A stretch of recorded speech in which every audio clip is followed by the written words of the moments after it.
말씀을 나누겠습니다. 산상수훈 5번째, 진짜 배부름이란. 마태복음 5장 6절입니다. 함께 봉독하시죠. 위에 줄이고 목마른 자는 복이 있나니 저희가 배부를 것이며. 자, 이제 팔복의 4번째 내용에 당도했습니다. 의에 줄이고 목마른 자는 복이 있나니 저희가 배부를 것이다. 줄이고 목마름이라는 것과 배부름이라는 게 어울립니까? 근데 이 줄이고 목마름이라는 것과 배부름이라는 전혀 어울리지 않는 그런 조합을 주님이 지금 여기에서 말씀을 하고 계세요. 줄이고 목마른 게 사실 배부름이다, 이렇게 이야기하시는 거예요. 여러분은 이 산상수훈이 로마의 압제 속에서 민속 메시아를 기다리면서 메시아의 지상 왕국을 기다리던 유대인들에게 주어진 것임을 놓쳐서는 안 돼요. 주님은 그러한 고통과 굶주림 속에서 벗어나는 것, 그걸 메시아 왕국의 도래로 인식하고 있던 유대인들에게 그렇게 애통해하며 가난하며 굶주리고 목마른 게 복이다라는 파격을 선언하시는 거예요. 그들은 엉뚱한 걸 기대하고 있었거든요. 그러니까 4장에서 주님이 막 그 사람들 병을 고쳐주시는 걸 보고 사람들이 아주 벌떼처럼 모였단 말이에요. 거기에다가 대해서 지금 예수님께서 이 산상수훈을 이야기하는 거잖아요. 그러니까 니들이 맞아, 그렇게 사는 거 맞는 거야, 거기서 벗어나는 게 아니라 그렇게 사는 것이 원래 복받은 자들의 삶이야 라고 이야기를 해주시는 거란 말이에요. 이 부분을 좀 더 이해하기 쉽게 의역을 하면, 복 있는 자여 그대들은 의에 줄이고 목마른 자니라, 그러나 너희가 바로 배부른 자이다, 이렇게 되는 거예요. 그러니까 하나님의 복을 받은 이들은 하나님이 준비하신 하나님의 의만을 의지하는 자리로 방향성을 가지고 밀려가게 된다는 말이죠. 그런데 그렇게 밀려가게 되는 자들은 자기의 의를 부정당하게 되어서, 자기의 의를 부정당하게 된다는 것은 그의 삶 속에 나오는 모든 행위가 죄로 선고된다는 뜻이에요. 그러니까 규정이 돼버린다는 뜻이거든요. 근데 그렇게 밀려가게 되는 자들은 자기의 의를 부정당하게 되어서 이 역사 속에서는 심령의 가난과 애통과 온유의 삶을 살게 되는데, 그게 진짜 배부름이다, 이 이야기를 하는 거예요. 나에게는 하나님을 기쁘게 할 만한 것이 조금도 없다, 이게 바로 심령의 가난이죠. 그리고 자신의 죄인됨의 자각으로 인해서 애통을 가져오게 되고, 그러한 애통은 그 어떤 상황과 환경 속에서도 하나님의 뜻 앞에서의 그 겸묘함을 그냥 유지하게 되는, 그게 뭐라고 그랬어요? 온유라고 그랬잖아요. 그것이 그 온유로 이어지게 되고, 그러한 온유는 다시 의에 줄이고 목마른 자의 모습으로 드러나게 된다는 거예요. 이게 다 하나로 이어져 있는 거예요. 우리가 로마서 강해 때도 살펴봤듯이 이 세상에 스스로의 힘으로 의인이 될 수 있는 존재는 단 한 사람도 없어요. 다시 한번 보죠. 전도서 7장 20절. 선을 행하고 죄를 범치 아니하는 의인은 세상에 아주 없느니라. 로마서 3장 10절. 기록한 바 의인은 없나니 하나도 없으며. 그럼 어떻게 해야 돼요? 인간들 속에서 생산될 수 있는 의의 요소가 단 요만큼도 없어요. 그러면 어떻게 해야 돼요? 의에 줄이고 목말라야죠. 그거 나에게 없으니까 누군가 나에게 부어주세요. 이게 의에 줄이고 목마른 거란 말입니다. 내 안에 의의 재료나 원소가 전혀 존재하지 않는다라는 걸 자학한 자들의 삶 속에서 터져 나오는 게 의에 줄이고 목마른 거예요. 그럼에도 불구하고 인간들은 도덕과 윤리와 사람다움 등을 근거로 해서 인간 측에서 생산해낸 의를 추구하느라 그들의 전 인생을 걸죠. 그게 자기 자신의 처음 자리를 벗어난 인간들의 본성이에요. 주님은 지금 자기 안의 것을 내놓을 수 있는 자는 줄이고 목마른 자가 아니다라고 단언하는 거예요. 그러니까 그 당시에 유대인들, 바리새인들은 자기 안에서 내어놓을 것이 너무나 많았잖아요. 그게 어떻게 줄이고 목마른 자냔 말이에요. 줄이고 목마른 자는 내가 사유하고 있는 게 아무것도 없을 때 줄이고 목마른 거예요. 내가 사유하고 있는 어떤 것이 있으면 그건 먹으면 되는 거예요. 주워 먹으면 되는데 그게 없을 때 줄이고 목마른 거예요. 여기서 줄이다라는 뜻은 예수님이 40일 금식하셨을 때 그분이 줄이셨다라고 했을 때 쓴 그 단어와 똑같은 단어가 쓰인 거거든요. 40일을 굶어서 뱃속에 내장에 아무것도 없는 상태예요. 그걸 줄인다라고 이야기한단 말입니다. 근데 성도에게 지금 그게 요구되고 있는 거예요. 너희들 진짜 너희 안에 그렇게 아무것도 없다는 거 인정하고 있어? 이 이야기 하는 거죠. 근데 그게 진짜 배부른 거라는 거예요. 그런데 자기들 안에 뭔가가 있다라고 이야기하는 자들은 그들이 진짜 배가 부른 게 아니라 그건 헛배 부른 거다 얘기하는 거예요. 공갈빵 같은 거죠. 자신들이 줄이고 목마른 자들임을 올바로 인식하고 그 결핍을 하나님께 읍소해서 하나님의 은혜로 채워내는 자들이 복을 받을 자들이지, 자신들 안에서 생산된 무언가를 내놓으면서 헛배를 두드리는 그런 자들은 절대 하늘의 복과 상관없는 진짜 줄인 자들이다 라는 그런 뜻이에요. 여러분, 하나님께서 왜 이 역사를 창조했다 그랬어요? 이 역사는 도대체 왜 존재하는 겁니까, 여러분? 여러분의 인생은 왜 존재하는 거예요? 왜 묵시 속에서 이미 구원을 받은 우리가 굳이 이 역사를 살아야 하는가? 이 역사와 인생이 증명해내야 하는 건, 천지 만물이 증명해내야 하는 건 딱 한 가지밖에 없어요. 왜 예수가 주이며 그리스도여야 하는가? 그거 설명하는 거예요. 그거 설명하는 소품이에요. 인본주의자들은 자존심 상해하죠. 히브리서 1장 10절 보세요. 또 주여 태초에 주께서 땅에 기초를 두셨으며 하늘도 주의 손으로 지으신 바라. 그러나 그것들은 멸망할 것이나 오직 주는 영존할 것이요 그것들은 다 옷과 같이 낡아지리니 의복처럼 갈아입을 것이요 그것들이 옷과 같이 변할 것이나 주는 여전하여 연대와 다함이 없으리라 하였으나. 하나님께서 하늘과 땅을 창조하셨다 그래요. 그런데 왜 창조하셨어요? 멸망시키려고요. 썩어지고 멸망되어질 것들인데 하나님이 그걸 목적으로 하여 창조하셨다니까요. 그럼 철거할 걸 왜 만드셨냔 말이에요. 지금 그러잖아요. 태초에 주께서 천지를 창조하셨는데 그것들은 멸망할 거래요. 그러니까 멸망시키려고 창조했다는 건데 왜 멸망시키려고 창조하냔 말이에요. 여기서 멸망시킬 것들과 대조되고 있는 게 뭐예요? 오직 주는 영존할 것이요 멸망할 것이요에 대조되는 게 오직 주는 영존할 것이요죠. 거기서 대조되는 게 뭐냐면 멸망할 세상과 대조되는 게 뭐냐면 영존하시는 주란 말이에요. 그러니까 멸망할 세상은 영존하시는 주를 드러내기 위한 가건물, 소품이다 이런 뜻이에요. 그러니까 이 우주 만물과 역사는 오직 주만이 영존하시는 분이고 참 가치고 모든 것의 주인이심을 증명하고 드러내는 소품에 불과한 거예요. 그러니까 이 천지 만물은 오직 예수의 공로에 의해서만 시작이 되고 완성이 되는 하나님의 새 창조를 설명하기 위한 가건물이라는 거예요. 가건물은 실체가 오면 철거가 불가피한 거예요. 그러니까 이 역사와 인생, 육체까지도 그냥 가건물인 거예요. 그래서 실체가 오면 철거가 돼야 되는 거란 말입니다. 그렇게 이 역사와 인생 그리고 우주와 육신은 새 창조의 실체를 설명하기 위한 소품이에요. 우리는 그러한 소품으로서의 역사와 인생을 통해서 왜 존재는 예수 안에서만 존재할 수 있는가?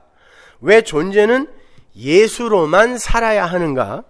왜 예수가 만물의 왕이셔야 하는가를 철저하게 배워야 되는 거예요. 골로새서 1장 15절 보세요. 그는 보이지 아니하시는 하나님의 형상이요 모든 창조물보다 먼저 나신 자니 만물이 그에게 창조되되 하늘과 땅에서 보이는 것들과 보이지 않는 것들과 혹은 보좌들이나 주관들이나 정사들이나 권세들이나 만물이 다 그로 말미암고 그를 위하여 창조되었고 또한 그가 만물보다 먼저 계시고 만물이 그 안에 함께 섰느니라.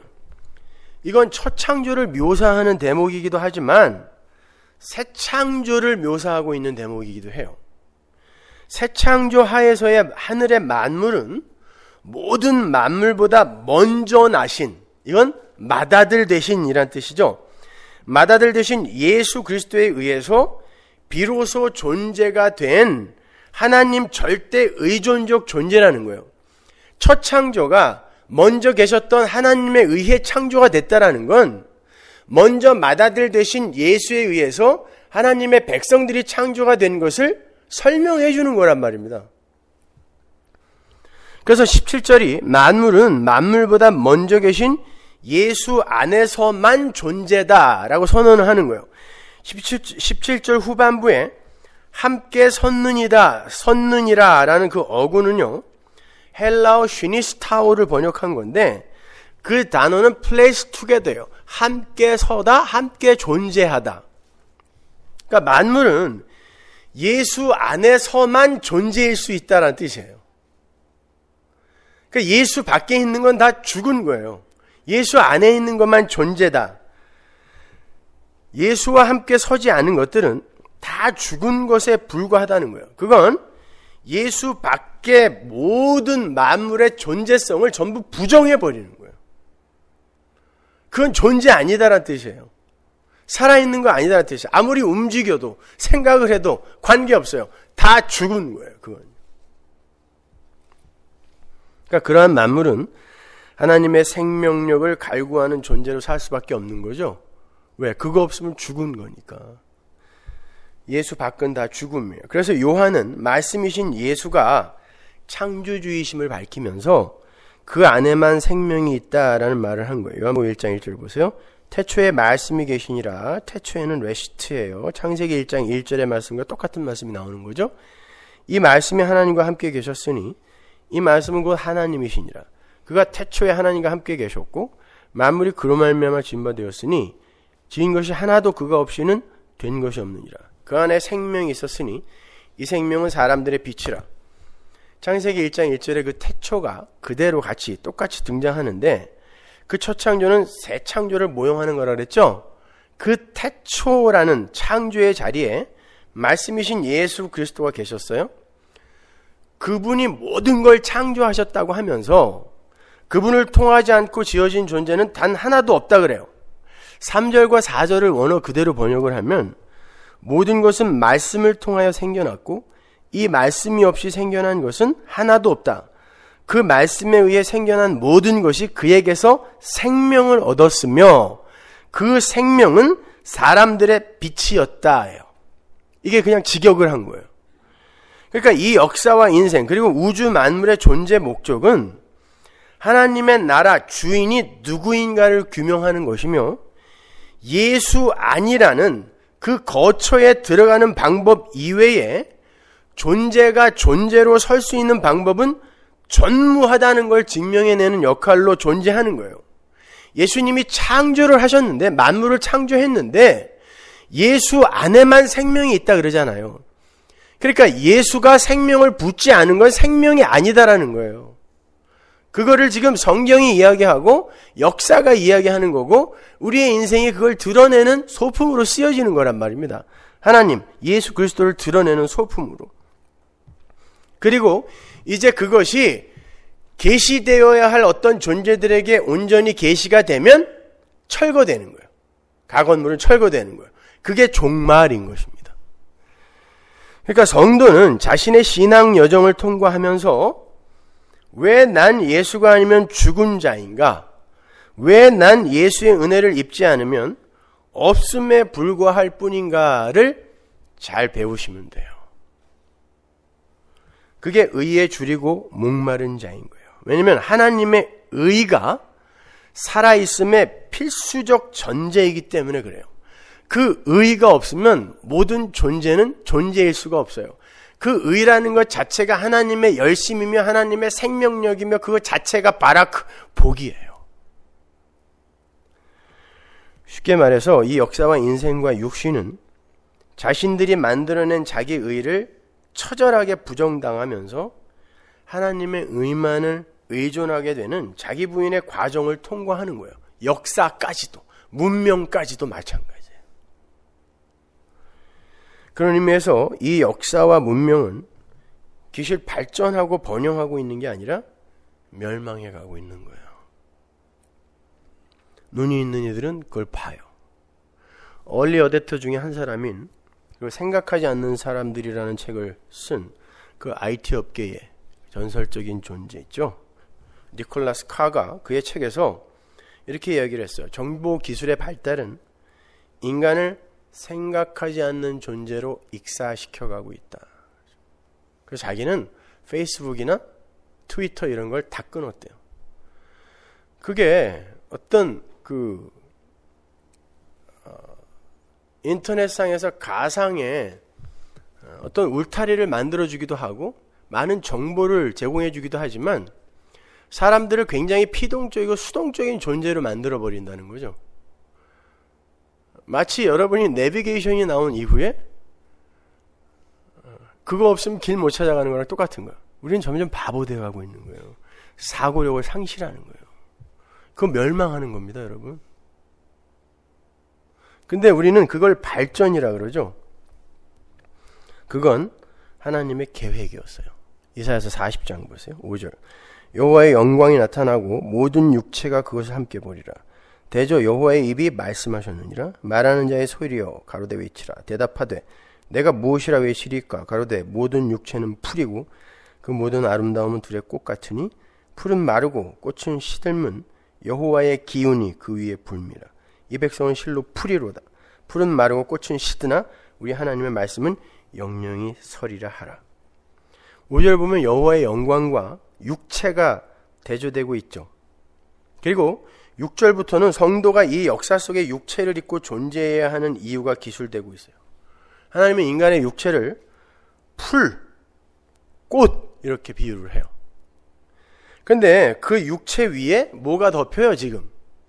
여호와의 기운이 덮이니까 걔네들이 말라가고 시들어가죠. 저절로 그러는 게 아니라 하나님이 이 육체, 인간이라는 역사라는 것 위에 여호와의 기운으로 덮어요. 그리고는 그걸 말려 죽이는 거예요. 그랬더니 뭐가 드러나요? 7, 8절에서 우리 하나님의 말씀이 영영이 서는 거예요. 이게 역사예요. 이게 역사의 존재의 의의라니까요. 하나님의 말씀은 태초에 천지를 창조하신 예수 그리스도입니다. 그 예수 그리스도의 공로와 그분의 은혜를 드러내기 위해 역사와 인생은 멸망으로 밀려가는 거예요. 그걸 하나님의 기운이 주도해 간단 말이에요. 그래서 지금 망하고 있는 거예요. 그러니까 망하고 있는 여러분 잘 가고 계시는 거예요.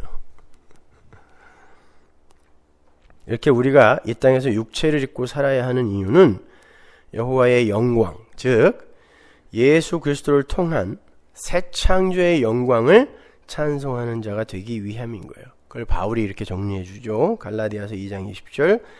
내가 그리스도와 함께 십자가에 못 박혔나니 그런즉 이제는 내가 산 것이 아니요 오직 내 안에 그리스도께서 사신 것이라. 이제 내가 육체 가운데 사는 것은 나를 사랑하사 나를 위하여 자기 몸을 버리신 하나님의 아들을 믿는 믿음 안에서 사는 것이라. 내가 하나님의 은혜를 패하지 아니하노니 만일 의롭게 되는 것이 율법으로 말미암으면 그리스도께서 헛되이 죽으셨느니라. 바울은 갓 잡아 걸린 고등어처럼 율법 위에서 이리저리 뛰던 사람이에요. 자기에게는 하나님의 백성답게 살 수 있는 힘이 있음을 굳게 믿은 거죠. 근데 그가 복음을 올바로 알게 되니까 자기 힘으로 할 수 있는 게 아무것도 없다는 걸 알게 된 거예요. 자신은 이미 십자가에서 예수와 함께 못 박혀 죽은 자라는 걸 알게 된 겁니다. 난 죽은 거구나. 그럼 살아있는 이 나는 뭐지? 아, 예수 안에서 산 새로운 피조물. 끝. 예수 안에서 내가 뭘 할 수 있는 게 없어요. 그냥 그 안에서 감사함으로 찬송하면 되는 거예요. 그걸 사도 바울이 안 거죠. 그러면서 만일 의롭게 되는 게 율법으로 말미암으면 그리스도께서 헛되이 죽은 것이라 이렇게 확인 도장까지 찍어주죠. 나는 율법에 의해서 예수 안으로 들어갈 수 있는 그 어떤 징검다리나 교두보도 만들어내지 못했어 그러는 거예요. 하나님이 은혜로 그냥 나를 덮었어 이 얘기하는 거죠. 그래서 나는 죽은 게 맞아 이 얘기하는 거예요. 그럼에도 인간들은 자기들의 처음 자리를 모르고 기고만장해서 인간 측에서의 의를 끊임없이 준비하죠. 그건 에덴 동산에서부터 있었던 거예요. 지금까지 종말의 날까지 그건 있을 일이죠. 성경은 분명하게 하나님의 의와 자기 의를 구별합니다. 로마서 10장 3절 보세요. 하나님의 의를 모르고 자기 의를 세우려고 힘써 하나님의 의를 복종치 아니하였느니라. 인간들이 도덕이나 윤리, 사람다움 등을 근거로 생산해내려 하는 모든 의는 하나님의 의를 어떻게 하는 거라고요? 힘써 복종치 않는 거예요. 그냥 복종치 않는 것도 아니고 힘써 복종치 않는 거예요. 애써서 복종치 않는 거. 바울은 그러한 자기의 의를 율법의 의라고도 불러요. 빌립보서 3장 16절 보세요. 그러나 나도 육체를 신뢰할 만하니 만일 누구든지 다른 이가 육체를 신뢰할 것이 있는 줄로 생각하면 나는 더욱 그러하리니. 내가 육체를 신뢰하는 것으로 누군가 비교를 한다면 나는 자신 있다 이런 뜻이에요. 나는 자신 있다. 내가 8일 만에 할례를 받고 이스라엘의 족속이요 베냐민의 지파요 히브리인 중에 히브리인은 율법으로는 바리새인이요 열심으로는 교회를 핍박하고 율법의 의로는 힘이 없는 자로라. 율법의 의로는 흠이 요만큼도 없을 만큼 열심히 살았다는 거예요. 착하게 최선을 다해서. 그런데 그 율법의 의라는 열심이 교회를 세우는 게 아니라 교회를 핍박하는 결과를 나타내는 것이죠. 그러니까 교회의 진정한 의미를 퇴색시키더라는 거예요. 율법의 의가 그 열심이. 여러분 에덴 동산에 율법이 있었나요? 631가지 율법은 모세 때 주어진 거예요. 에덴에는 율법이 없었어도 낙원이었어요. 하나님이 벌거벗겨 놓으시면 벌거벗은 채로 살고 먹으라면 먹고 먹지 말라 그러면 안 먹고 이걸 낙원이라 그래요. 자기의 주체성이나 의지, 뜻, 비전, 야망 하나도 없는 거예요. 거기에 하나님의 뜻만 부어져서 하나님의 뜻에 의해서만 경륜되어지고 움직여지는 그곳을 낙원이라 그래요. 근데 거기에 법이 떨어지죠. 선악과 먹지 마라는 법이 떨어지니까 그 법이 어떤 역할을 해요? 곤방고 인간이 그 법을 받자마자 그 실체가 어떤 것인지가 확 드러나는 거예요. 이걸 단순히 죄를 지었다 타락을 했다 이렇게만 이해를 하지 마시고 법이 떨어지면 인간은 항상 자기의 존재를 폭로당하게 되어 있다는 걸 보여주는 거예요. 그게 율법으로 주어진 거고 또 신약에서 여러 가지 명령들로 우리에게 주어지는 거예요. 그게 떨어지면 우리는 우리는 진짜 죄인인 거 맞구나. 요걸 알게 되는 거예요. 그 법을 통해서 하나님께 갈 수 있는 게 아니라 나는 죄인이 맞네요. 요거를 드러내는 것이죠. 여러분 이스라엘에게 율법이 주어진 게 출애굽해서 홍해 건넌 다음에 주어졌잖아요. 근데 율법 안 지키면 다시 홍해로 빠꾸예요? 그래서 애굽으로 다시 넣어버려요? 못 돌아가요. 그래서 갈라진 홍해를 이스라엘이 다 건너자마자 닫아버린 거예요. 못 돌아간다는 거예요. 그럼 못 돌아가면 그 율법은 왜 줬냐고요. 니들이 어떤 존재인지 알으라는 거예요. 근데 그럼에도 불구하고 내가 너희를 구했다라는 걸 가르치시는 거예요. 그게 광야예요. 광야는 뭐예요? 역사, 인생이잖아요. 그러니까 그 역사 속에서 이스라엘을 죽여버리는 거예요. 1세대를 다 죽여버리는 거예요. 율법은 하나님의 법 앞에서의 인간의 실존, 이걸 드러내는 것임과 동시에 이 역사 속에서 하나님의 백성들을 어느 지점으로 끌고 가실 것인지를 같이 보여주는 거예요. 그게 광야에서의 1세대의 몰살인 것입니다. 우리는 하나님의 법 앞에서 죽은 자예요. 거기에서 그 율법 앞에서 요만큼의 의도 내놓을 수가 없어요. 모든 인간의 최고의 의가 filthy rag이잖아요. 더러운 옷, 똥걸레. 이사야서에서 나오는 거잖아요. 그럼에도 불구하고 인간들은 끊임없이 바벨성을 쌓는 거죠. 인간들의 의를 쌓는 거예요. 자존심을 챙기기 위해서. 로마서 3장 20절 보면 그런 역사와 율법의 역할에 대해서 잘 묘사가 되어 있는데요. 그러므로 율법의 행위로 그의 앞에 의롭다 하심 얻을 육체가 없나니 율법으로는 죄를 깨달음이니라. 그러니까 여러분은 이 역사 속에서 하나님의 법, 말씀을 받아 네, 저 죄인 맞습니다. 저 죽은 자 맞네요. 제 안에서는, 시체 안에서는 살아있음에 기여할 만한 그 어떤 것도 나올 수가 없는 거네요. 이거 배우면 되는 거예요. 다른 거 없어요. 역사는 바로 이걸 규명해내는 장인 거예요. 여러분, 최근 30년 동안에 하버드 대학에서 가장 인기 있는 강의가 뭔지 아세요? 마이클 샌델 교수의 저스티스라는 강의예요. 많이 들어보셨죠? 책으로도 나왔고 비디오로도 나왔어요. 굉장히 어려운 책이고 비디오도 굉장히 힘들어요. 보기가 힘들어요. 진이 빠져서. 그런데 여러분, 그 힘든 책이 단시간 내에 한국에서 100만 권이 팔렸습니다. 제가 생각하기에 그 100만 명 중에 그 책을 fully 이해할 수 있는 사람은 5명도 안 될걸요? 근데 100만 권이 다 어디가 있는 거예요? Justice, 인간의 옳은 삶이란 무엇인가에 관심 있는 자기의 쌓기의 달인들의 책꽂이에 깨끗이 꽂혀 있는 거죠. 이렇게 흐뭇해하는 거예요. Justice, 우리 인간들이 원하는 거 Justice.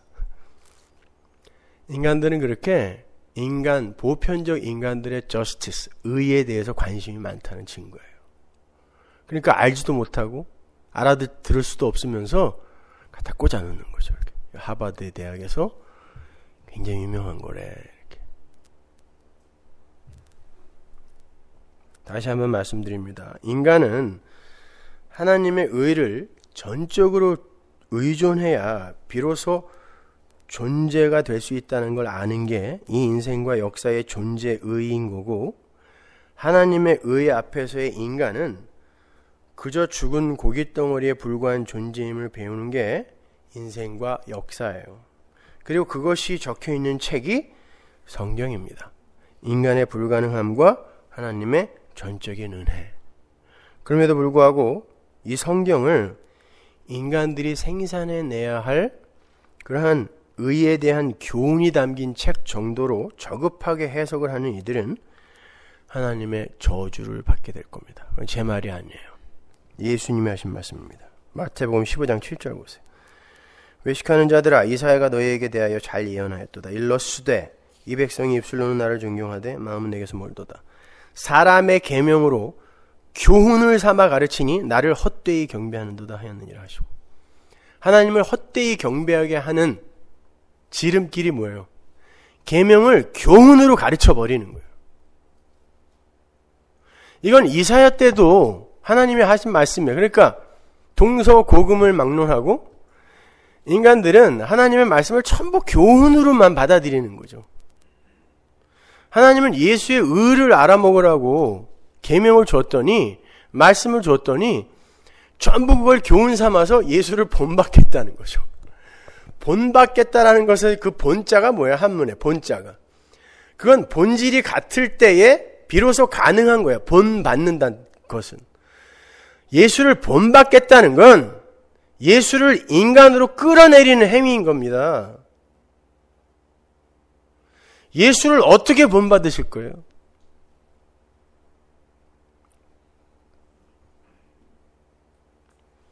우리는 예수의 의가 필요한 자입니다를 배우는 거지 예수를 본받는 거 아니에요. 그게 신율주의예요. 그것이요.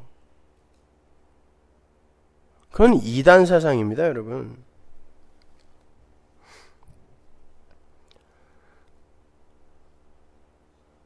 따라서 하나님의 말씀이 올바로 전해지는 곳에서는 어떻게 사는 게 옳은 것인가라는 기특한 반성과 결단이 생기는 게 아니라 그게 저스티스라는 책의 주제거든요. 어떻게 사는 게 옳은 것인가. 근데 자기도 결론을 못 냈어요. 모르더라고요. 어떻게 사는 게 옳은 것인지. 유명한 철학 교수거든요. 그런 결단, 그런 반성이 생기는 게 아니라 난 하나님의 은혜가 없으면 죽은 자입니다라는 올바른 자인식이 터져나와야 되는 거예요. 그래서 성경은 하나님의 말씀을 불이요, 반석을 부수는 방망이라고 하는 거예요. 아주 때려 부시는 거야. 녹여버리는 거야. 태워버리는 거야. 예레미야 23장 30절 보세요. 나 여호와가 말하노라. 내 말이 불 같지 아니하냐? 반석을 쳐서 부서뜨리는 방망이 같지 아니하냐? 나 여호와가 말하노라. 그러므로 보라, 서로 내 말을 도적질하는 선지자들을 내가 치리라. 하나님의 말을 도적질하는 자들이 누구예요? 하나님의 말씀을 불로 방망이로 던지지 않고 위로와 격려의 말로 던지는 거예요. 그걸 하나님의 말을 도적질한다라고 이야기하는 거예요. 바울은 그러한 말씀에 대해서 어떻게 기술하는지 디모데 후서 4장으로 가볼게요. 2절. 너는 말씀을 전파하라. 때를 얻든지 못 얻든지 항상 힘쓰라. 범사의 오래 참음과 가르침으로 경책하며 경계하며 권하라. 말씀을 전하라고 그러면서 그 말씀을 경책이라고 하고 경계하는 거라 그러죠. 그리고 그게 위로며 권고다 이렇게 이야기하는 거예요. 여기서 경책이라고 번역된 엘렌코는 죄를 깨닫게 하다, 꾸짖다, 잘못을 지적하다라는 뜻이에요. 아주 강력한 뜻이에요. 경계라고 번역이 된 에피티마우는 비난하다, 책망하다, 죄를 엄격하게 따지다. 전부 죄를 들쑤셔내는 거죠. 경책, 경고, 경계 마찬가지예요. 그러니까 여러분은 설교를 들으면서 죄가 이렇게 들쑤셔진다라는 그런 느낌을 받지 않으면 설교하는 사람도 잘못한 거고 듣는 사람도 잘못 들은 거예요. 그런데 도적질하는 자들이 하나님의 말씀으로 인간의 존재성과 주체성과 가치성을 높여주면서 사람들을 엉뚱하게 위로해주고 있는 거죠. 하나님의 은혜를 입지 못한 자들은 하나님의 말씀이 올바로 떨어지면 그게 인간에게 욕이 되는 것으로 여겨요. 죄를 지적하니까 야 우리 인간들을 뭘로 보고 그래? 이렇게 욕이 되는 것으로 여겨서 즐겁지 않게 받아들여요. 하나님의 백성들은 경책으로 받아들이면서 그러니까 저에게 하나님의 의가 필요하네요로 가게 되는 거죠. 예레미야 6장 10절 보세요. 내가 누구에게 말하며 누구에게 경책하여 듣게 할꼬. 보세요. 경책이라는 단어가 또 나오죠. 보라, 그 귀가 할례를 받지 못하였으므로 듣지 못하는도다. 경책으로 못 받는다는 거예요. 보라, 여호와의 말씀을 그들이 자기에게 욕으로 여기고 이를 즐겨 아니하니. 왜? 그냥 야단치는 것으로만 아는 거예요.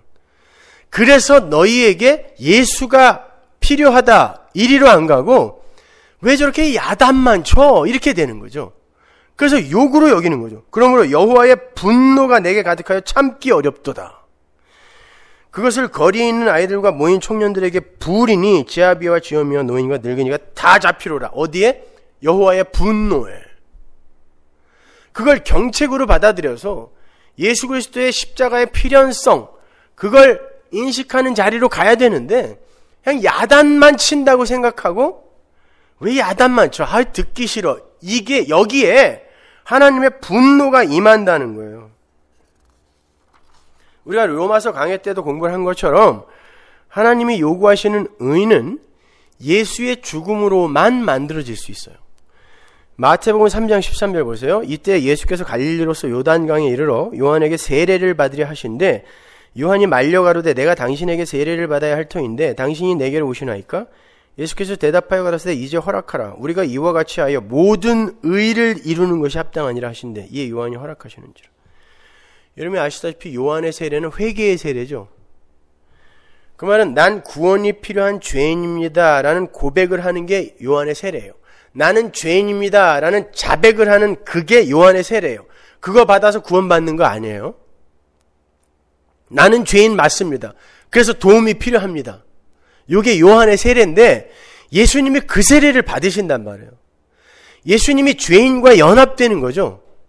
근데 그 요한의 세례는 내 받을 세례가 있는데 너희들은 감히 상상할 수도 없단다 라는 그 세례 있죠. 십자가의 세례. 그걸 상징적으로 예표하던 거였잖아요. 그러니까 예수님이 죽어야 할 죄인의 자리에 내려가서 죄인이 되심으로 말미암아 십자가에서 세례받아 죽으시고 다시 부활하시는 그것에서 모든 의가 완성되는 거예요. 90%의 의도 아니에요. 모든 의예요. 모든 의. 거기에 우리의 의가 뚫고 들어갈 틈이 없는 거란 말입니다. 그 의가 거저 전가되는 거예요. 그냥 전가되어 우리가 의인이 되는 거지 거기다 뭘 보태야 우리가 의인이 되는 게 아니란 말이에요. 고린도전서 요한복음 12장 24절 한번 보세요. 내가 진실로 진실로 너에게 이르노니 한 알에 밀이 땅에 떨어져 죽지 아니하면 한 알 그대로 있고 죽으면 많은 열매를 맺느니라. 한 알에 밀이 누구예요? 예수님이에요. 요게 지금 여러 가지 밭의 비유 있죠. 씨 뿌리는 자의 비유. 거기에서 뿌려진 씨란 말이에요. 이게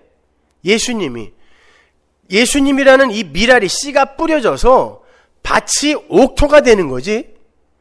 밭을 우리가 옥토로 만들어서 씨를 결실 맺게 하는 게 아니잖아요. 요 씨가 떨어져서 밀알이 떨어져서 죽어서 많은 열매가 맺힌다는 건 요 씨의 죽음, 요 씨의 공로로 말미암아 요 씨의 의가 다른 것들에게 전가가 돼서 그들이 산 것이 된다는 뜻이죠. 요걸 의라고 한단 말입니다. 다른 게 아니라고요. 고린도전서 15장 20절 그러나 이제 그리스도께서 죽은 자 가운데서 다시 살아 잠자는 자들의 첫 열매가 되셨도다. 하나의 밀알이 땅에 떨어져 죽음으로 말미암아 여러 열매들이 맺히는데 그 열매들의 첫 열매가 되셔서 나머지 열매들을 천국으로 끌고 올라가는 거예요. 그걸 히브리서에서 이렇게 이야기하죠. 2장 10절 만물이 인하고 만물이 말미암은 자에게는 누구예요? 조금 아까 찾아봤잖아요. 예수, 창조주 예수 많은 아들을 이끌어 맏아들이 되신 그분에게 지금 하는 말이에요. 맏아들인 그분, 첫 열매인 그분이 많은 아들을 이끌어 영광에 들어가게 하시는 일에 무슨 일이 일어났냐면 저희의 그 구원의 주를 고난으로 말미암아 십자가 고난으로 말미암아 온전케 하심이 합당하도다. 여기서 온전케 하심이 합당하도다라는 건 예수님이 온전하지 않았는데 십자가로 말미암아 온전하게 됐다는 뜻이 아니라 온전한 하나님이지만 그분이 십자가를 지심으로 이 땅에 내려오셔서 하실 일, 메시아의 역할이 완수되었다는 뜻이에요. 그래서 그분이 고난으로 온전케 됐다라고 이야기하는 거예요. 그것이 우리에게 의가 되는 거란 말이에요. 그러니까 이게 지금 세례 요한의 세례에서 이렇게 그림으로 보여지는 건데 세례 요한의 세례, 예수님이 저주의 풍랑 속에 빠져 죽는 거거든요.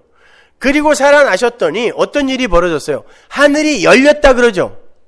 그 말은 왜 굳이 그 말이 거기 들어가 있냐면 예수님이 세례를 받기 전에는 하늘은 땅에 대하여 닫혀 있었던 거라는 뜻이에요.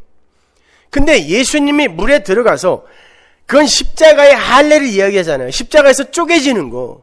그 예수가 십자가에서 쪼개지자 하늘이 찢어지더라는 거예요. 그 하늘은 구약 성경에서 종종 휘장으로 표현되죠. 커튼으로.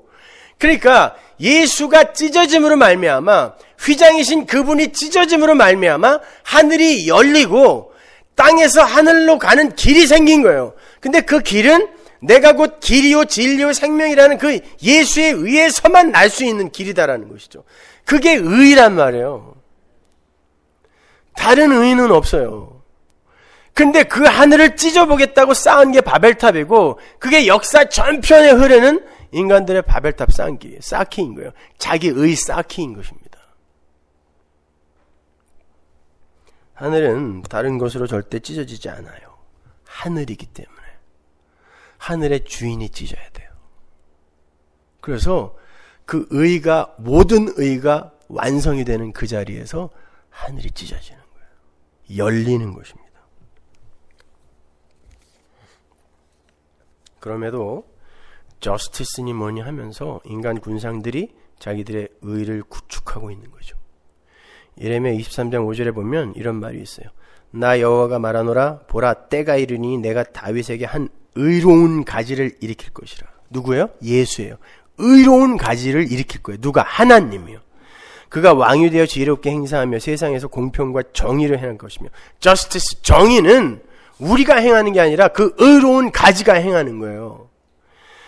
그의 날에 유다는 구원을 얻겠고 이스라엘은 평안히 거할 것이며 그 이름은 여호와 우리의 의라 일컬음을 받을 것이라. 그가 누구예요? 예수. 그가 뭐예요? 여호와 우리의 의예요. 그 의 요구하시는 거예요. 근데 그분이 만들어낼 수 있는 그 의를 우리가 내어놓겠다라는 게 말이 되냐고요. 여호와 우리의 의, 그 의래니까요. 그래서 예레미야서 같은 데 보면 너희들은 잿물로 씻어도 그 어떤 비누로 씻어도 절대 씻기지 않는 더러운 존재들이다. 이런 말들이 반복하여 나오는 거예요. 너희들의 의는 filthy rag, 더러운 옷이야. 이런 말들이. 시편에도 계속 반복하여 나오죠. 무엇으로도 씻을 수 없어. 잿물로도 용서가 안 돼. 돈으로도 용서가 안 돼. 수없이 나와요. 그럼 뭘로 우리의 의를 삼을 수 있어? 예수 갖고 와. 예수 갖고 와. 그게 기독교예요. 크라이스트. 예수 그리스도를 믿는 믿음을 가진 이들이 내놓을 수 있는 거. 예수라는 재물뿐이란 말입니다. 여러분은 인간들을 실존 분석적 접근으로 그들을 선하다, 악하다 이렇게 판단하시면 안 돼요. 야, 굉장히 착해 보이는데 착해 보이는 악인이 있을 수 있다니까요. 인간이 그래요. 자, 그럼 생각해 보세요. 그렇게 인간들의 의를 가치 있는 것으로 여기는 자들이 의에 줄이고 목마름을 어떻게 이해하겠어요? 생각해 보세요. 인간은 의를 행할 수 있는 가능성과 힘이 있다라고 생각하는 인본주의자들, 그런 이들은 의에 줄이고 목마름을 어떻게 이해하겠어요? 어떻게 해석하겠어요? 어떻게 하면 우리가 정의로운 일을 행할 것인가? 어떻게 하면 우리가 올바로 살 것인가? 요걸 의에 줄이고 목마름이라고 곡해를 하게 돼요. 그렇잖아요. 우리가 행할 수 있는 가능성과 힘이 있다라고 믿고 있는 그들에게 의에 줄이고 목말라 해라. 그러면 어떻게 하겠어요? 그래, 그 의를 행해야지. 정의롭게 살아야지. 요리로 간다고요. 요걸 사람들이 의에 줄이고 목마름이라고 알아요. 완전히 반대 이야기잖아요. 여러분 잘 들으세요. 그건 의에 줄이고 목이 마른 게 아니라 자기들의 의로 가득 찬 배를 자랑스럽게 펑펑 두들기는 거예요. 여기 있어, 여기. 할 수 있다니까? 이런 뜻이잖아요. 그게 뭐가 배고픈 거예요? 그게 뭐가 목마른 겁니까? 하나님이 요구하시는 의는 여호와 우리의 의라니까요. 성도의 의가 아니에요. 하나님, 여호와의 의라고요. 근데 의에 줄이고 목마름을 어떻게 하면 올바르게 살 것인가? 어떻게 하면 정의롭게 살 것인가? 우리가 그걸 어떻게 그렇게 해석을 할 수 있냐고요. 성경은 그러한 자들을 부자라 그래요. 배고프지 않은 자들을 부자라 그래요. 내 안에 뭔가 있어. 나는 뭔가를 사유하고 있어. 그래서 그걸 사용하여 뭔가를 행할 수 있어. 그 사람을 성경이 부자라고 그래요. 그거는 상징적인 언어예요. 돈이 많은 사람을 이야기하는 거 아니에요. 성경에서 말하는 부자는. 의에 줄이고 목이 마르다는 것은 내 안에는 하나님이 요구하시는 의가 전혀 없다는 것을 올바로 인식을 한 이가 하나님이 준비하신 그 의를 순전한 마음으로 붙드는 걸 이야기해요. 이거 없으면 나 목말라 죽어. 이거 없으면 나 굶어 죽어. 이게 의에 줄이고 목마른 거예요. 그런데 자기들의 정의로운 삶과 정의로운 사회 구현을 외치는 이들은 그러한 애타는 목마름이 없어요. 내가 뭔가 갖고 있거든요. 내가 내 자신의 성숙과 변화를 위해서 무언가를 해서 기여를 할 수 있다고 믿는 건 내 안에 그러한 의를 만들 수 있는 원소나 재료가 있다는 거잖아요. 그게 부자예요.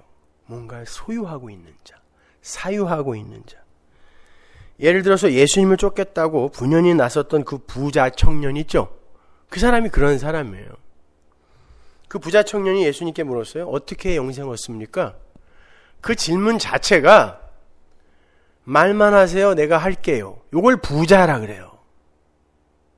돈이 많아서 부자가 아니라 요걸 부자라 그래요.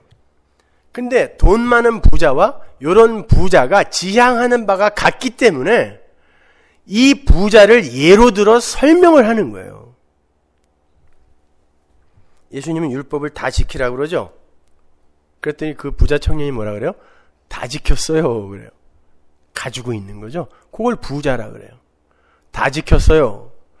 예수님이 그래요. 그러면 네가 가지고 있는 걸 다 팔아서 가난한 사람들에게 나눠주고 와라. 그래요. 그랬더니 그건 안 되겠네요. 그러면 그 부자 청년이 자기가 여태까지 율법을 지킨 게 하나님의 영광을 위해 지킨 거라는 거예요? 아니면 자기의 유익과 자기의 명예와 자기의 가치를 챙기기 위해 지킨 거란 뜻이에요. 그 돈 하나도 못 버려요. 네가 하나님을 목숨 걸어 사랑했다라고 지금 나에게 이야기하는데 너 그거 하나 버리고 오라는데 그걸 못 버려서 하나님을 못 섬기고 있지 않니? 그러면 결국 네가 율법을 지킨 게 무엇 때문에 지킨 거야? 네 유익 챙기려고 지킨 거 아니야? 그걸 부자라고 한단다라고 이야기하는 거예요. 그래서 하나님과 맴몬, 나죠, 나. 나라는 우상. 그건 동시에 못 섬기는 거야. 이렇게 이야기하는 거예요.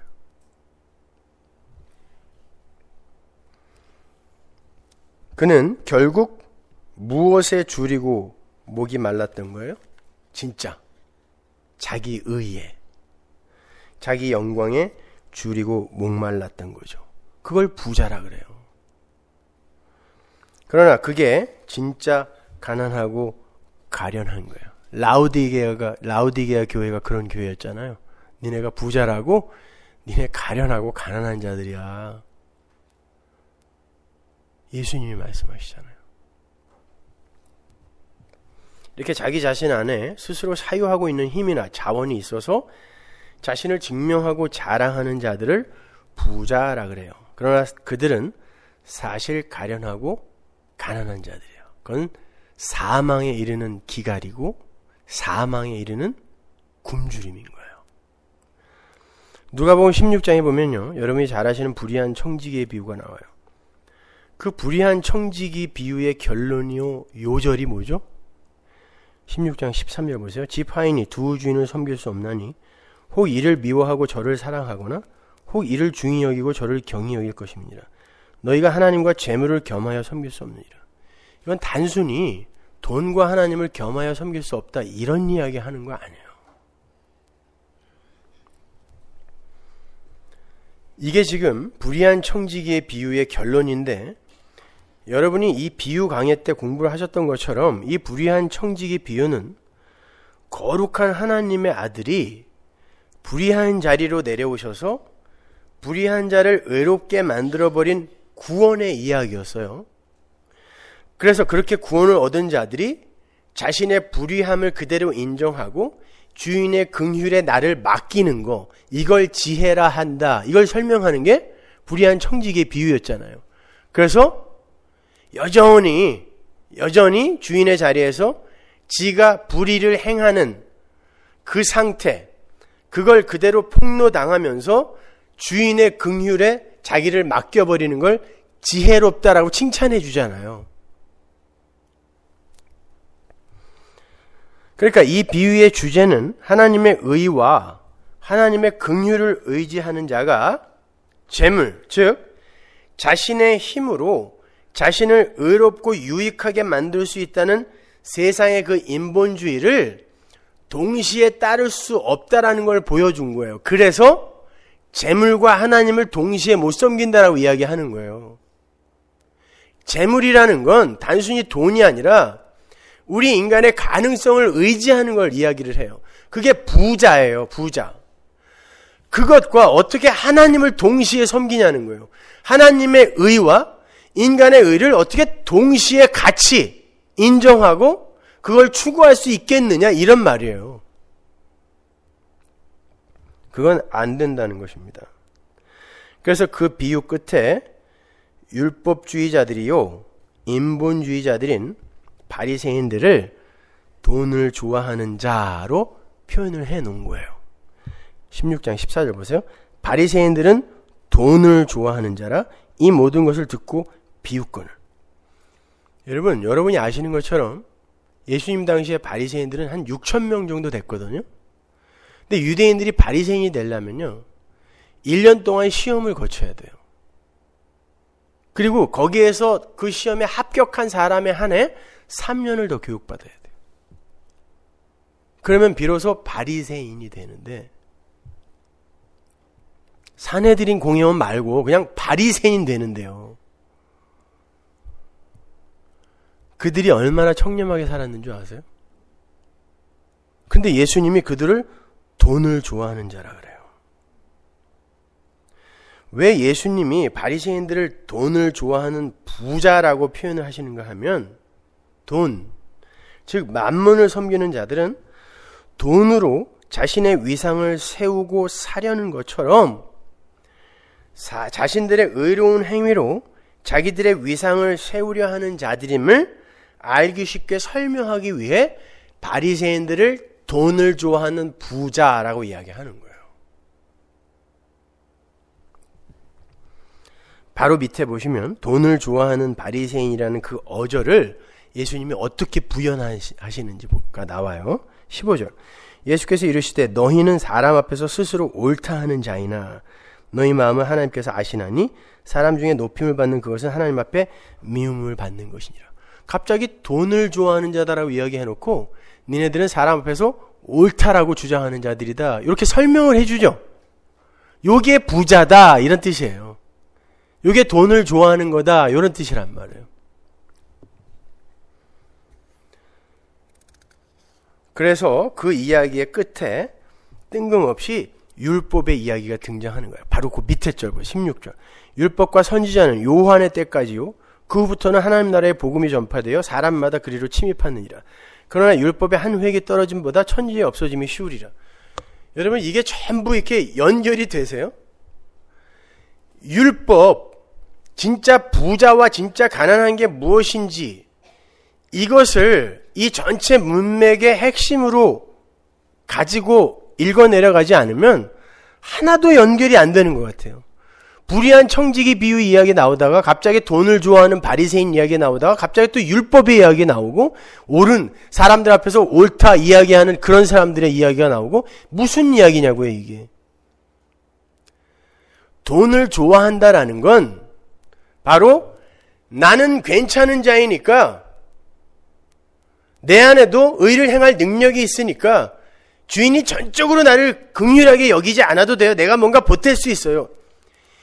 요게 부정되는 게 불의한 청지기의 비유잖아요. 그는 끝까지 부정한데 주인이 긍휼을 베풀어서 그걸 알아먹은 그 자를 지혜롭다고 해주는 거지, 그가 지혜로운 일을 해서 지혜롭다고 한 게 아니잖아요. 그래놓고 바리새인들은 돈을 좋아하는 자라 이 비유를 싫어하더라, 하나님의 긍휼을 설명하는 이 비유를 싫어하더라라고 이야기를 해놓고, 그 돈을 좋아하는 바리새인들이 뭐냐면, 그들의 정체가 뭐냐면, 자기들이 사람들 앞에서 옳다라고 자랑하는, 자기들 안에 갖고 있는 것으로 자랑하는 그들이라고 이야기하면서 그 밑에 율법의 시대는 요 안에서 끝난 거야 라고 이야기하는 거예요.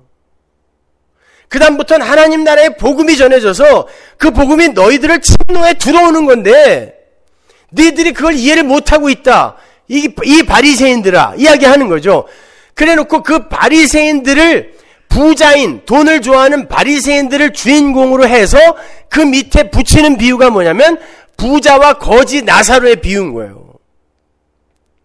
그러니까 이 전체 문맥을 이해하지 못하면, 불의한 청지기에서부터 시작해서 이 문맥을 일관성 있게 이해하지 못하면 부자와 거지 나사로의 비유는 엉뚱한 비유가 되는 거란 말이에요. 그러니까 부자와 거지 나사로의 비유에서 그 부자는, 한번 생각해 보세요. 그 사람이 왜 지옥 가야 돼요? 돈 많으면 다 지옥 가야 돼요? 아니요. 바리새인이라 지옥 가는 거예요. 자기의 의를, 예수의 의를 전적으로 붙들지 않고 그분의 긍휼을 전적으로 의존하지 않고 자기의 의를 갖고 그 예수의 의에 뭔가 보태려고 했던 부자인, 돈을 좋아하는 바리새인들, 니들은 다 지옥 간다. 이게 부자와 거지 나사로의 비유란 말이에요. 근데 생각해 보세요. 그 부자, 그 바리새인은 거지 나사로와 구렁으로 갈라져 있죠. 그 구렁은 건너지 못하는 구렁이에요. 네, 여러분, 그 구렁을 누가 만들었어요? 바리새인들이 세리나 창녀나 이런 사람들을, 하나님 저 사람들과 같지 않아서 저는 참 복받은 자네요, 감사합니다라고 했죠. 요 분별과 구별을 구렁이라 그래요. 바리새인이 만들어 놓은 거예요. 이 역사 속에서 지들이 그런 구렁을 만들어 놓으면요, 묵시 속에서 그 구렁이 지옥과 천국을 가르는 구렁이 된다는 그런 뜻이에요. 그렇게 바리새인들이 구렁을 가르는 장면이 누가복음 18장에 나와요. 9절 보세요. 또 자기를 의롭다고 믿고 다른 사람을 멸시하는 자들에게 이 비유로 말씀하시되, 이게 구렁이죠. 자기들을 의롭다고 믿고 다른 이들을 멸시하는 요자, 이게 지금 거지를 보고 나는 부자인데 너는 왜 가진 게 아무것도 없니? 라고 했던 바리새인의 모습이란 말이에요. 그게 부자와 거지 나사로의 비유란 말입니다. 10절, 두 사람이 기도하러 성전에 올라가니 하나는 바리새인이요 하나는 세리라. 바리새인은 서서 따로 기도하여 가로되, 하나님이여 나는 다른 사람들 곧 토색, 불의, 간음을 하는 자들과 같지 아니하고 이 세리와도 같지 아니함을 감사하나이다. 나는 일에 2번씩 금식하고 또 소득의 11조를 드리나이다 하고, 세리는 멀리 서서 감히 눈을 들어 하늘을 우러러보지도 못하고 다만 가슴을 치며 가로되, 하나님이여 불쌍히 여기옵소서 나는 죄인이로소이다. 보세요. 이게 뭐예요? 불쌍히 여기옵소서 나는 죄인입니다. 나 거지입니다 라는 뜻이잖아요. 이게 거지와 부자 나사로의 비유, 그 내러티브에 연결이 되는 이야기란 말이에요. 나는 가난한 자입니다. 나는 목말라요. 그러니 주인의 상에서 떨어지는 부스러기라도 감지덕지합니다. 나는 그것만이라도 먹지 않으면 죽을 수밖에 없는 존재네요가 거지예요. 거지 나사로. 이 세상에서 성도는 바로 그렇게 밀려가게 된다는 뜻이에요. 하나님, 내 안에서는 끄집어낼 의의가 요만큼도 없네요. 하나님, 부스러기라도 좀 먹여주세요가 거지예요. 그런데 부자는 내가 왜 그 부스러기를 먹어야 돼요? 나는 가진 게 있어요. 보세요. 나는 저렇게 헌대를 개가 앓는 저 지저분한 거지도 내쫓지 않고 내 집 문에서 구걸을 하게 놔두는 착한 사람입니다. 바리새인인 거예요, 이것이요. 그런데 천국에 올라갔더니 부자가 목말라요 하고 있죠. 물 한 방울만 찍어서 내 입에 대주세요. 이 땅에서 나는 괜찮아요. 내가 왜 목말라요? 내 안에서도 justice, 의를 행할 수 있는 힘이 있고요. 나는 가능성이 있어요. 목마르지 않고 굶주려 하지 않았던 자들은 천국에 올라가서, 하나님 묵시 세계에 올라가서 물 한 방울만 주세요 라는 자리로 내려가게 된다는 뜻이에요. 근데 이 역사 속에서 불쌍히 여겨주세요, 목말라요, 배고파요, 하나님의 의로 저를 채워주세요 했던 그 거지는 천국의 풍요를 다 품어안고 있는 것이죠. 그 이야기 하는 거예요. 여러분, 성도는 믿음으로 묵시 속에 올라가서 역사를 봐야 되는 사람이에요. 이 부자가 묵시 속에 올라갔더니 지가 거지예요. 지가 목마른 자예요. 거기는 물 한 방울도 없네요. 그래서 역사를 내려다 봤더니 형제들이 있어요. 볼 수 있다는 뜻 아니에요, 여러분. 비유예요, 이거는요. 그랬더니 이 사람이 진짜 중요한 게 뭔지를 묵시 속에서는 알아요. 어떻게 하라 그래요? 가서 이 묵시를 증거하여 내 동생들 회개하게 해주세요. 그래요. 가서 그들에게 착하게 살라고 전해주세요. 그러지 않아요. 가서 그들에게 의를 쌓으라고 전해주세요. 이러지 않아요. 제사 열심히 드리라고 전해주세요. 이러지 않아요. 회개하라고 해주세요. 회개가 뭐예요? 내 안에서는 나올 수 있는 의가 조금도 없으니 하나님 나를 찾아와 주세요가 회개잖아요. 그죠? 우리 비유 시간에 배웠잖아요. 드라크마의 비유, 잃어버린 양의 비유. 아버지가, 주인이 찾아가는 걸 회개라고 하잖아요, 예수님이. 그러니까 회개를 하게 해달라는 건 하나님이 찾아가셔서 그들을 건지셔야 그들이 여기서 부자가 되는 거네요. 하나님,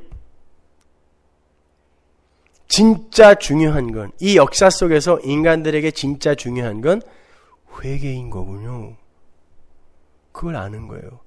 그걸 여러분은 믿음으로 묵시 속에서 이 역사를 다시 내려다보면서 깨달아야 되는 거예요. 우리에게 중요한 건 회개네요. 하나님 아버지의 의만을 전적으로 의지하는 거네요. 그거 배우는 거예요. 역사 속에서요. 근데 그런 사람들이 어떻게 다른 이들과 자기와의 사이에서 구렁을 만들겠냐고요. 그 비유에서 아브라함이 뭐라 그래요? 부자야, 너는 세상 속에서 배불리 먹었으니까 여기서는 가난해야 돼. 근데 나사로는 세상 속에서 굶주리고 목말랐잖아. 그래서 여기서 대우받는 거야. 이렇게 이야기하죠? 그게 이 이야기예요. 오늘 본문의 이야기예요. 여러분이 이 역사 속에서 나는 할 수 있어요. 나에게는 의가 있다니까요. 이렇게 여러분을 증명하고 자랑하는 삶을 살게 되면 여러분은 이 세상에서는 배부른 자로 살게 될지 모르지만 하나님 나라에서는 물 한 방울 못 쥐고 먹는 정말 가난하고 가련한 자가 되는 거예요. 그래서 여러분은 의에 줄이고 목말라야 되는 것입니다. 의에 줄이고 목마른 게 배부른 거다. 이게 무슨 말인지 아시겠죠? 다른 거 아니에요. 의를 많이 행하라, 착한 일 많이 해라, 그러면 니들 배부를 거야, 이런 뜻 아니란 말입니다.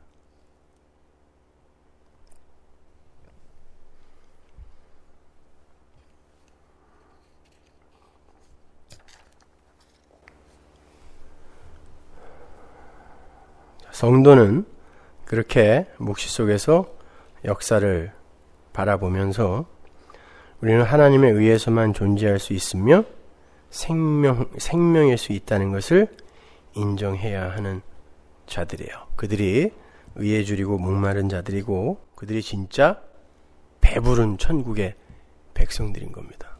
그러니까 지금 여러분 배 그렇게 안 불러도 괜찮아요.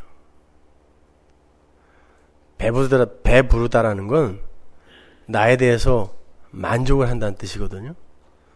여러분은 여러분의 신앙생활이 만족스러우면 안 돼요. 잘하고 있어. 많이 발전하고 있어. 으쌰 이거 아니에요. 배부른 거예요. 오히려 점점 배가 고프고 목이 말라서 나중에는 오라 나는 공고한 몸이로다.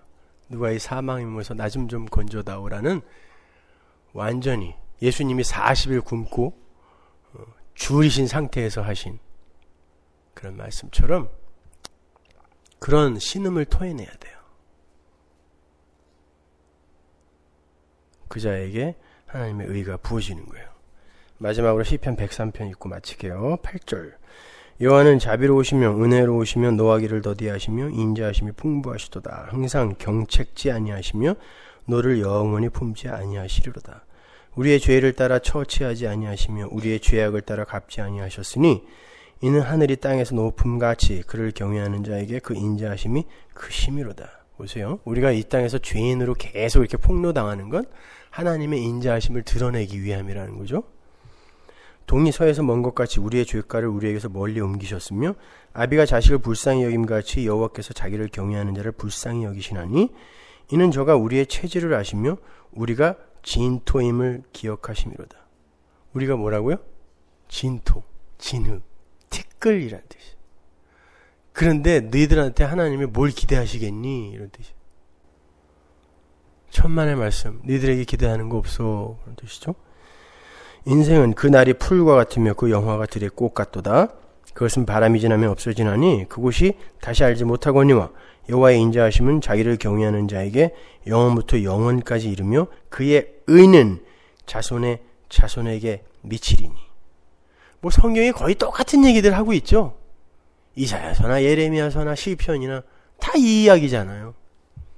여호와의 의, 그것만이 영원한 것이고 그것만이 우리를 살리는 것임을 우리는 이 세상에서 잘 깨닫고 가면 되는 거예요.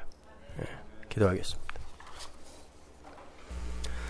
하나님의 은혜를 감사합니다. 아버지 하나님, 우리는 우리의 의를 만들어서 하나님이 우리에게 선물해 주시는 의에 자꾸 무언가를 보태고 싶어 합니다.